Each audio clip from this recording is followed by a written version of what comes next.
Police circle Liaquatpur की कार्रवाई, भारी मिकदार में असला व माल मसरूका बरामद। दौरान कार्रवाई मुख्तलिफ वारदातों में मतलूब 5 गैंग के 4 मुलजिमान गिरफ्तार कर लिए। पुलिस सर्कल लियाकतपुर की कार्रवाई के दौरान भारी मिकदार में असला व माल मसरूका बरामद और दौरान कार्रवाई मुख्तलिफ वारदातों में मतलूब 5 गैंग के 4 मुलजिमान गिरफ्तार।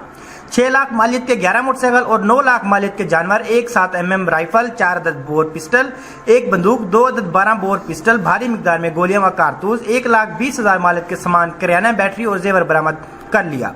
डीएसपी लियाकतपुर गुलाम दस्तगीर प्रेस कॉन्फ्रेंस करते हुए मजीद कहा कि जुराइम के खात्मे के लिए पुलिस हमा वक्त तैयार है और इलाके में जुराइम पेशा नासिर का खात्मा करके दम लेंगे। मुलजमान से मजीद तहकीकात जारी है। मजीद मसरूका डकैती के रकूम मुलजमान से मिलने की तवक्को है। मजीद कहा कि चंद रोज तक मुलजमान से मजीद रिकवरी करके प्रेस कॉन्फ्रेंस की जाएगी। कैमरामैन हाफिज जैद महमूद के साथ आमिर महमूद, सिटी न्यूज लियाकतपुर। हम लाते हैं टॉप न्यूज, आपके फेवरेट टॉक शोज और अनलिमिटेड एंटरटेनमेंट सिर्फ यूट्यूब पर। अगर आपने अभी तक हमारा चैनल सब्सक्राइब नहीं किया तो अभी सब्सक्राइब करें और बेल आइकॉन को क्लिक करके हमारी लेटेस्ट वीडियोस के बारे में अपडेट जानें।